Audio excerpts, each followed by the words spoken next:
అందుకోసమని నేను ఈరోజు సూటిగా ఈటల రాజేందర్ గారికి నేను విజ్ఞప్తి చేయదలుచుకున్నా. ఈ కిలాడి కమిటీలు ఆయన కొత్తగా చేరేండు, సరే పాత పాపం కొంతనే గడుకుందాం అనేవాళ్ళు మరి రాజేందర్ గారు ప్రయత్నం చేస్తున్నామో తెలియదు.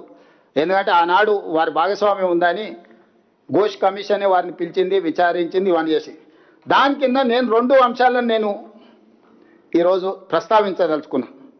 ఒకటి, రాష్ట్ర ప్రభుత్వం ముందలు ఉన్నది 2 కమిటీలు, ఒకటి NDSA committee, 2 కిలాడి committee.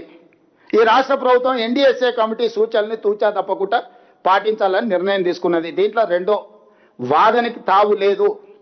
విస్పష్టంగా Medigadda, Annaram, Sundilla బ్యారేజీల విషయంలో, పునరుద్ధరణ విషయంలో రాష్ట్ర ప్రభుత్వం ఎన్డీఎస్ఏ సూచనల మేరకు నిపుణుల కమిటీ ఆదేశాల మేరకే పనిచేస్తుంది తప్ప కిలాడి కమిటీల ఒత్తిడికి లొంగే సమస్యనే లేదు.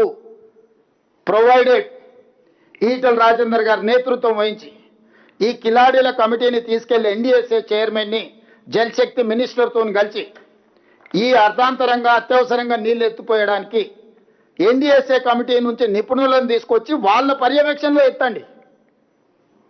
మాకప్పచెప్పు అంటారు కదా, దొంగోనికి చెప్పే లాభం అన్నారు కొంతమంది. గుడి ముందర చెప్పులు కూడా ఎత్తుకుపోతారు. మామ అల్లులు అంతకంటే అతనికంటే గనుడు ఆచంట మల్లన్న అని మామ గుడిని మింగితే అల్లుడు గుడిలో ఉన్న లింగాన్ని కూడా మింగే రకం చూసినాం. ఇవాళ 5 ఏళ్ళు మంత్రి ఉన్నాయనను సంవత్సరం మంత్రి ఇయ్యలే, సంవత్సరం మంత్రి ఇచ్చినా కూడా సాగునీటి పారుదల శాఖ ఇవ్వలే. నీ మామనే నిన్ను నమ్మలేదు.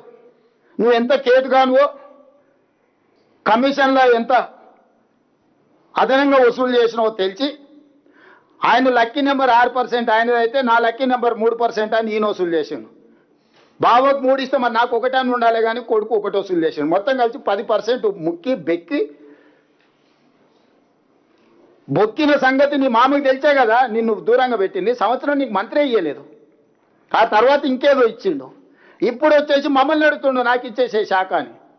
ఎందుకంటే పాత కమిషన్లు కొన్ని రావాల్సినవి కాంట్రాక్టర్లు ఇవ్వలేదు. 3 నెలలు ఇస్తే అవన్నీ రాబట్టుకోవచ్చు, వాళ్ళని బ్లాక్మెయిల్ చేయొచ్చు. నిష్ణాతుడు బ్లాక్మెయిల్ 1,00,000 కూడా వదులుతలేడు. ఇక నేను చెప్పొద్దు, కొంతమందికి ఫోన్లు చేసి ఏమడుగుతుండో. క్రషర్ వాళ్ళని కూడా వదులుతలేడు.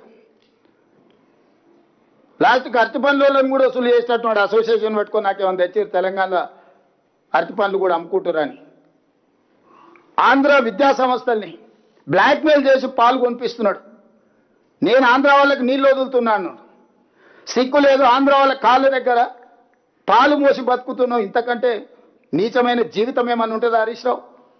నారాయణ చైతన్య కాలేజీలు తెలంగాణ ప్రజల రక్తం పీలుస్తుందని మీరు తెలంగాణ ఉద్యమం సందర్భంలో చెప్పిన నువ్వు ఈరోజు అదే నారాయణ చైతన్య పాలు మోసి బతుకుతున్నావు. ఇంతకంటే నీచమైన బతుకు, మోచేతి నీళ్లు దాగి బతికే నా ఒక బతుక నీది. నువ్వు వచ్చి మమ్మల్ని మా మీద ఆరోపణలు.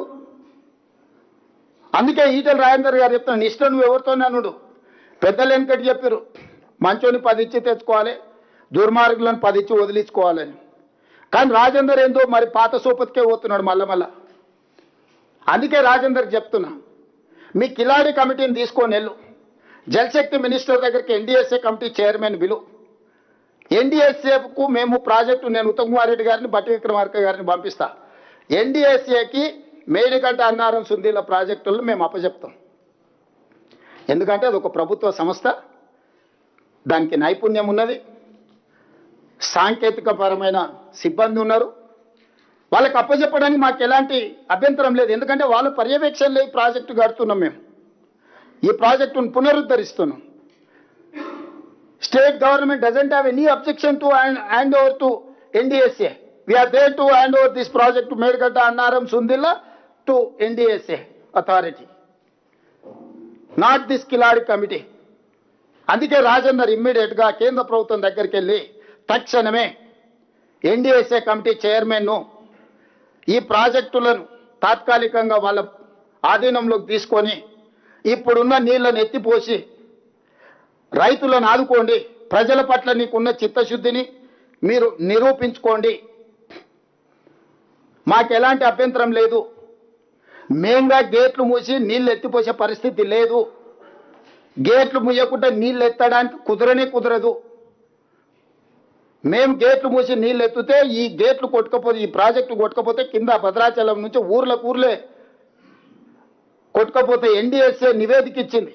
ఇది చట్టబద్ధం. ఎన్డీఎస్ఏ ఇచ్చిన ఆదేశాలను పాటించకపోతే they are liable for punishment with criminal prosecution.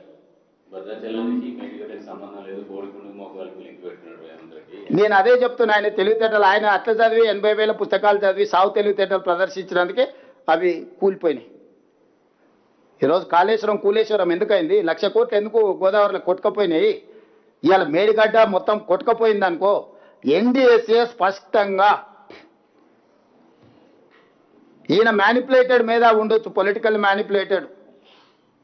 నేను యావరేజ్ స్టూడెంట్ని, ఉత్తమన్న కాస్త నాకంటే బెటర్గా ఎన్డీఏలో చదువుకున్న స్టూడెంట్.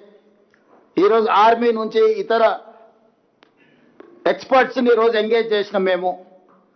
ఆ ఎక్స్పర్ట్స్ సూచనల మేరకు ఈరోజు మేము పనిచేస్తున్నాం. Not only our engineering graduates, we have engaged from army and other experts, different CPWRS నుంచి రకరకాల కేంద్ర ప్రభుత్వం ఆదేశించిన సంస్థల నుంచి నిపుణులను ఈరోజు నియమించుకొని ఆ నిపుణుల పర్యవేక్షణలో ఈ ప్రాజెక్టులను పునరుద్ధరించడానికి ప్రభుత్వం పనిచేస్తుంది. అట్లా కాదు మేము మేధావులం, మేము పునరుద్ధరిస్తామని వీళ్ళు బయలుదేరిండ్రు. మీరు ఉద్ధరిస్తేనే కదా 3 ఏళ్లలోనే కాళేశ్వరం కాస్త కూలేశ్వరం అయింది, 1,00,000 కోట్లు గోదావరిలో కొట్టుకుపోయినాయి. అందుకే ఇప్పుడు రాజేందర్ గారిని పెద్దరికం తీసుకోమని చెప్తున్నా. నేను ఈ ప్రెస్ మీట్ ప్రత్యేకంగా పెట్టడానికి ఈటల రాజేందర్ గారికి నేను సవినయంగా విజ్ఞప్తి చేస్తున్నా. తక్షణమే మీ కిలాడి కమిటీని తీసుకొని జలశక్తి మంత్రి దగ్గరకు పోయి ఎన్డీఎస్ఏ చైర్మన్ పిలిపించి ఉత్తర తెలంగాణకు నీళ్లు అందించాలంటే మేడిగడ్డ, అన్నారం, సుందిళ్లలో నీళ్లు ఎత్తిపోయాలి. తాత్కాలికంగా నీళ్లు ఎత్తిపోయడానికి పర్యవేక్షించడానికి ఎన్డీఎస్ఏ నిపుణులను తీసుకొని రండి. ఆ నిపుణులకి ప్రాజెక్టుని అందజేయడానికి మాకు ఎలాంటి అభ్యంతరం లేదు. ఆ తర్వాత ఈ నలుగురు ఆ నలుగురు కలిసి కిలాడి కమిటీలో 4, ఎన్డీఎస్ఏ కమిటీలో 4 కూర్చొని 8 మంది కలిసి మంచి చేయండి తెలంగాణకు. మేము కూడా ముందుకు వస్తాము. ఈరోజు హరీష్ రావు గారు మాట్లాడుతున్నారు, కింద పట్టిసీమ ఈ నీళ్లు గురుదక్షిణ కింద వదిలేండు, పట్టిసీమ నుంచి తరలిస్తురని. అసలు అన్నం తినేవాడు ఎవడైనా మాట్లాడే మాటలేనా అండి? పట్టిసీమ కట్టింది ఎప్పుడు? 2015 జనవరి 1, 2015 నాడు జీవోఎంఎస్ నెంబర్ 1 ఆంధ్రప్రదేశ్ ఇచ్చి 2015-16లోనే 4.21 టీఎంసీ నీళ్లు తరలించారు. 2017-18కి వచ్చే వరకల్లా గోదావరి జలాలను కృష్ణా డెల్టా ప్రాంతానికి 105.9 టీఎంసీలను తరలించారు. ఫ్రమ్ దేర్ 2015-16 నుంచి 2023-24 వరకు కంటిన్యూస్గా వాళ్ళు నీళ్లు తరలిస్తూనే ఉన్నారు. ప్రారంభించింది మీ హయాంలోనే, పూర్తి చేసింది మీ హయాంలోనే. ఒక్క 2017-18లోనే 105.9 టీఎంసీ గోదావరి జలాలను కృష్ణా డెల్టా పరివాహక ప్రాంతానికి తరలించుకొని పోయినరు. మరి ఆ రోజు మీరు గాడిదలను కాసిండ్రా, నువ్వు నీ మామ? ఆ రోజు నువ్వే కదా సాగునీటిపారుదల శాఖ మంత్రివి. పట్టిసీమలో గోదావరి జలాలను కృష్ణా డెల్టా ప్రాంతానికి 105.9 టీఎంసీలను తరలించినప్పుడు హరీష్ రావు గారు గాడిదలను కాస్తున్నాడా? నేను అడుగుతున్న సూటిగా. మొత్తం మీ హయాంలో జరిగిన దుర్మార్గమే కదా. ఈరోజు నేను వచ్చినాక కట్టింది కాదు, నేను వచ్చినాక తరలిస్తున్నది కాదు. సో చేసిన దుర్మార్గం అంతా మీరు